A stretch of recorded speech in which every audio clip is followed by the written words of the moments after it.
पूस की रात, मुंशी प्रेमचंद की प्रसिद्ध कहानी। हल्कू ने आकर अपनी बीवी से कहा, शहना आया है, लाओ जो रुपए रखे हैं उसे दे दो। किसी तरह गर्दन तो छूटे। मुन्नी बहू झाड़ू लगा रही थी। पीछे फिरकर बोली, 3 ही तो रुपए हैं, दे दूं तो कंबल कहाँ से आएगा?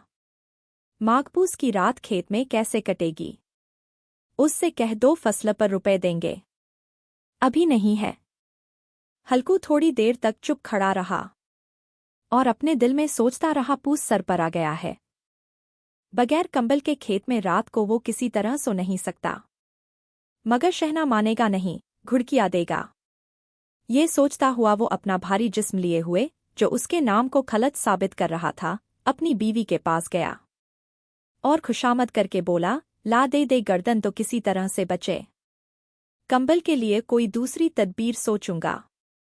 मुन्नी उसके पास से दूर हट गई और आंखें टेढ़ी करती हुई बोली, कर चुके दूसरी तदबीर। जरा सुनो, कौन तदबीर करोगे? कौन कंबल ठहरात में दे देगा? न जाने कितना रुपया बाटी है जो किसी तरह अदा ही नहीं होता। मैं कहती हूं, तुम खेती क्यों नहीं छोड़ देते? मर मर कर काम करो। पैदावार हो तो उससे ठर्जा अदा करो। चलो छुट्टी हुई, ठर्जा अदा करने के लिए तो हम पैदा ही हुए हैं। ऐसी खेती से बाज आए। मैं रुपए न दूंगी। हल्कू रंजीदा होकर बोला, तो क्या गालियां खाऊं? मुन्नी ने कहा, गाली क्यों देगा?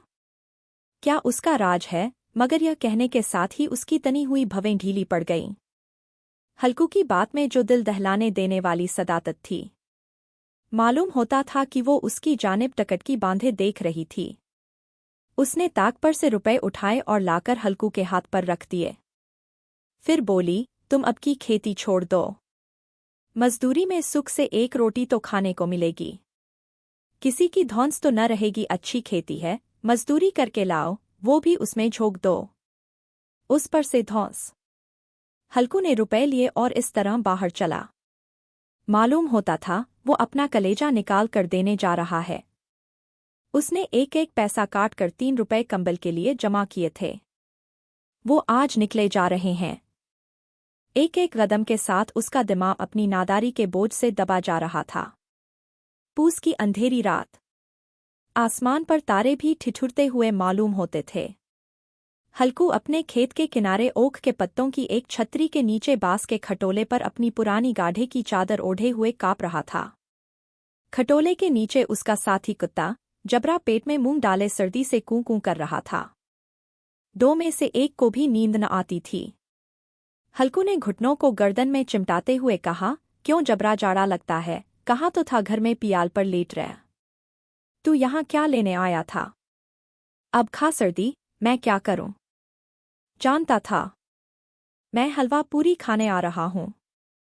दौड़ते हुए आगे चले आए। अब रो अपनी नानी के नाम को। जबरा ने लेटे हुए दुम हिलाई और एक अंगड़ाई लेकर चुप हो गया। शायद वो ये समझ गया था कि उसकी कूकू की आवाज से उसके मालिक को नींद नहीं आ रही है। हल्कू ने हाथ निकालकर जबरा की ठंडी पीठ सहलाते हुए कहा, कल से मेरे साथ न आना, नहीं तो ठंडे हो जाओगे। ये रांट पछुआ हवा न जाने कहाँ से बर्फ लिए आ रही है। उठूं फिर एक चिलम भरूं, किसी तरह रात तो कटे। 8 चिलम तो पी चुका। ये खेती का मजा है और एक भागवान ऐसे हैं जिनके पास अगर जाड़ा जाए तो गर्मी से घबरा कर भागे। मोटे गद्दे, लिहाफ, कंबल मजाल है कि जाड़े का गुजर हो जाए। तकदीर की भूबी है, मजदूरी हम करें, मजा दूसरे लूटें। हल्कू उठा और गड्ढे में जरा सी आग निकालकर चिलम भरी। जबरा भी उठ बैठा। हल्कू ने चिलम पीते हुए कहा, पिएगा चिलम? जाड़ा तो क्या जाता है, हाँ जरा मन बहल जाता है। जबरा ने उसकी जानिब मोहब्बत भरी निगाहों से देखा। हल्कू ने कहा, आज और जाड़ा खा ले, कल से मैं यहाँ पियाल बिछा दूंगा। उसमें घुसकर बैठना जाड़ा न लगेगा। जबरा ने अगले पंजे उसके घुटनों पर रख दिए और उसके मुंह के पास अपना मुंह ले गया। हल्कू को उसकी गर्म सांस लगी। चिलम पीकर हल्कू फिर लेटा और ये तय कर लिया कि चाहे जो कुछ हो अब की सो जाऊंगा। लेकिन एक लम्हे में उसका कलेजा कांपने लगा। कभी इस करवट लेटा, कभी उस करवट। जाड़ा किसी भूत की मानिंद उसकी छाती को दबाए हुए था। जब किसी तरह न रहा गया तो उसने जबरा को धीरे से उठाया और उसके सर को थपथपाकर उसे अपनी गोद में सुला लिया। कुत्ते के जिस्म से मालूम नहीं कैसी बदबू आ रही थी, पर उसे अपनी गोद से चिमटाते हुए ऐसा सुख मालूम होता था जो इधर महीनों से उसे न मिला था। जबरा शायद ये ख्याल कर रहा था कि बहिश्त यही है, और हल्कू की रूह इतनी पाक थी कि उसे कुत्ते से बिल्कुल नफरत न थी। वो अपनी गरीबी से परेशान था, जिसकी वजह से वो इस हालत को पहुंच गया था। ऐसी अनोखी दोस्ती ने उसकी रूह के सब दरवाजे खोल दिए थे। उसका एक एक जरा हकीकी रोशनी से मुनव्वर हो गया था। इसी असना में जबरा ने किसी जानवर की आहट पाई। उसके मालिक की इस पास रूहानियत ने उसके दिल में एक जदीद ताकत पैदा कर दी थी जो हवा के ठंडे झोंकों को भी नाचीज समझ रही थी। वो झपट कर उठा और छप्परी से बाहर आकर भौंकने लगा। हल्कू ने उसे कई मर्तबा पुचकार कर बुलाया, पर वो उसके पास न आया। खेत में चारों तरफ दौड़ दौड़ कर भौंकता रहा। एक लम्हे के लिए आ भी जाता तो फौरन ही फिर दौड़ता। फर्ज की अदायगी ने उसे बेचैन कर रखा था। 1 घंटा गुजर गया। सर्दी बढ़ने लगी। हल्कू उठ बैठा और दोनों घुटनों को छाती से मिलाकर सर को छुपा लिया, फिर भी सर्दी कम न हुई। ऐसा मालूम होता था कि सारा वून मुंजमद हो गया है। उसने उठकर आसमान की जानिब देखा। अभी कितनी रात बाकी है। वो 7 सितारे जो कुतुब के गिर्द घूमते हैं अभी अपना निस्फ दौरा भी खत्म नहीं कर चुके। जब वो ऊपर आ जाएंगे तो कहीं सवेरा होगा। अभी 1 घड़ी से ज्यादा रात बाकी है। हल्कू के खेत से थोड़ी देर के फासले पर एक बाग था। पतझड़ शुरू हो गई थी। बाग में पत्तों का ढेर लगा हुआ था। हल्कू ने सोचा, चलकर पत्तियां बटोरूं और उनको जलाकर फूंक तापूं। रात को कोई मुझे पत्तियां बटोरते देखे तो समझे कि कोई भूत है, कौन जाने कोई जानवर ही छुपा बैठा हो। मगर अब तो बैठे नहीं रहा जाता। उसने पास के अरहर के खेत में जाकर कई पौधे उखाड़े और उसका एक झाड़ू बनाकर हाथ में सुलगता हुआ उपला लिए बाट की तरफ चला। जबरा ने उसे जाते देखा तो पास आया और दुम हिलाने लगा। हल्कू ने कहा, अब तो नहीं रहा जाता जबरू, चलो बाद में पत्तियां बटोर कर तापें, टाठे हो जाएंगे तो फिर आकर सोएंगे। अभी तो रात बहुत है। जबरा ने कूकू करते हुए अपने मालिक की राय से मुवाफिकत जाहिर की और आगे आगे बाट की जानिब चला। बाग में घटाटोप अंधेरा छाया हुआ था। दरख्तों से शबन की बूंदें टप-टप टपक रही थीं। यकायक एक झोंका मेहंदी के फूलों की खुशबू लिए हुए आया। हल्कू ने कहा, कैसी अच्छी महक आई जबरा। तुम्हारी नाक में भी कुछ खुशबू आ रही है। जबरा को कहीं जमीन पर एक हड्डी पड़ी मिल गई थी। वो उसे चूस रहा था। हल्कू ने आग जमीन पर रख दी और पत्तियां बटोरने लगा। थोड़ी देर में पत्तों का एक ढेर लग गया। हाथ ठिठुरते जाते थे, नंगे पांव गले जाते थे और वो पत्तियों का पहाड़ खड़ा कर रहा था। उसी अलाव में वो सर्दी को जलाकर ताक कर देगा। थोड़ी देर में अलाव जल उठा। उसकी लौ ऊपर वाले दरख्त की पत्तियों को छू छू कर भागने लगी। इस मुतसलसल रोशनी में बाट के आलिशान दरख्त ऐसे मालूम होते थे कि वो इस लाइंतिहा अंधेरे को अपनी गर्दन पर संभाले हों। तारीकी के उस अथाह समंदर में ये रोशनी एक नाव के मानिंद मालूम होती थी। हल्कू अलाव के सामने बैठा हुआ आग ताप रहा था। 1 मिनट में उसने अपनी चादर बथल में दबा ली और दोनों पांव फैला दिए।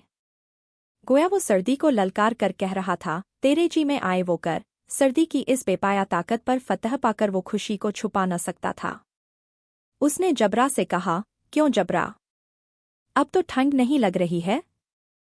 जबरा ने कूकू करके गोया कहा, अब क्या ठंड लगती ही रहेगी। पहले ये तदबीर नहीं सूझी। नहीं तो इतनी ठंड क्यों खाते। जबरा ने दुम हिलाई। अच्छा आओ, इस अलाव को कूद कर पार करें। देखें कौन निकल जाए है। अगर जल गए बच्चा तो मैं दवा न करूंगा। जबरा ने खौफशदा निगाहों से अलाव की जानिब देखा। मुन्नी से कल ये न जड़ देना कि रात ठंड लगी और ताप ताप कर रात काटी, वरना लड़ाई करेगी। ये कहता हुआ वो उछला और उस अलाव के ऊपर से साफ निकल गया। पैरों में जरा सी लिपट लग गई, पर वो कोई बात न थी। जबरा अलाव के गिर्द घूमकर उसके पास खड़ा हुआ। हल्कू ने कहा, चलो चलो, इसकी सही नहीं। ऊपर से कूद कर आओ। वो फिर कूदा और अलाव के उस पार आ गया। पत्तियां जल चुकी थीं। बागीचे में फिर अंधेरा छा गया था। राख के नीचे कुछ कुछ आग बाती थी, जो हवा का झोंका आने पर जरा जाग उठती थी, पर एक लम्हा में फिर आंखें बंद कर लेती थी। हल्कू ने फिर चादर ओढ़ ली और गर्म राख के पास बैठा हुआ एक गीत गुनगुनाने लगा। उसके जिस्म में गर्मी आ गई थी, पर जूं-जूं सर्दी बढ़ती जाती थी, उसे सुस्ती दबा लेती थी। दफातन जबरा जोर से भौंक कर खेत की तरफ भागा। हल्कू को ऐसा मालूम हुआ कि जानवर का एक गोल उसके खेत में आया। शायद नील गाय का झुंड था। उनके कूदने और दौड़ने की आवाज़ें साफ कान में आ रही थीं। फिर ऐसा मालूम हुआ कि खेत में चर रही हैं। उसने दिल में कहा, हो जबरा के होते हुए कोई जानवर खेत में नहीं आ सकता। नोच ही डाले, मुझे वहम हो रहा है। कहा, अब तो कुछ सुनाई नहीं देता, मुझे भी कैसा धोखा हुआ। उसने जोर से आवाज लगाई, जबरा, जबरा। जबरा भौंकता रहा। उसके पास न आया। जानवरों के चरने की आवाज चरचर सुनाई देने लगी। हल्कू अब अपने को फरेब न दे सका, मगर उसे उस वक्त अपनी जगह से हिलना जहर मालूम होता था। कैसा गरमाया हुआ मजे से बैठा हुआ था। इस जाड़े पाले में खेत में जाना, जानवरों को भगाना, उनका ताक़ुब करना उसे पहाड़ मालूम होता था। अपनी जगह से न हिला। बैठे बैठे जानवरों को भगाने के लिए चिल्लाने लगा, लिहो लिहो, हो। हा। मगर जबरा फिर भौंक उठा। अगर जानवर भाग जाते तो वो अब तक लौट आया होता। नहीं भागे, अभी तक चर रहे हैं। शायद वो सब भी समझ रहे हैं कि इस सर्दी में कौन बीधा है जो उनके पीछे दौड़ेगा। फसल तैयार है, कैसी अच्छी खेती थी। सारा गांव देख देख कर जलता था, उसे ये अभागे तबाह किए डालते हैं। अब हल्कू से न रहा गया। वो पक्का इरादा करके उठा और 2-3 कदम चला। फिर यकायक हवा का ऐसा ठंडा चुभने वाला, बिच्छू के डंक का सा झोंका लगा। वो फिर बुझते हुए अलाव के पास आ बैठा और राख को कुरेद कुरेद कर अपने ठंडे जिस्म को गरमाने लगा। जबरा अपना गला फाड़े डालता था। नील गायें खेत का सफाया किए डालती थी और हल्कू गर्म राख के पास बेहिस बैठा हुआ था। अफसरदगी ने उसे चारों तरफ से रस्सी की तरह जकड़ रखा था। आखिर वही चादर ओढ़ कर सो गया। सवेरे जब उसकी नींद खुली तो देखा चारों तरफ धूप फैल गई है और मुन्नी खड़ी कह रही है, क्या आज सोते ही रहोगे तुम? यहाँ मीठी नींद सो रहे हो और उधर सारा खेत चौपट हो गया। सारा खेत का सत्यानाश हो गया। भला कोई ऐसा भी सोता है? तुम्हारे यहाँ मंडियाँ डालने से क्या हुआ? हल्कू ने बात बनाई। मैं मरते मरते बचा। तुझे अपने खेत की पड़ी है। पेट में ऐसा दर्द उठा कि मैं ही जानता हूँ। दोनों फिर खेत के डांडे पर आए। देखा खेत में एक पौधे का नाम नहीं और जबरा मंडिया के नीचे चित पड़ा है। गोया बदन में जान नहीं है। दोनों खेत की तरफ देख रहे थे। मुन्नी के चेहरे पर उदासी छाई हुई थी, पर हल्कू खुश था।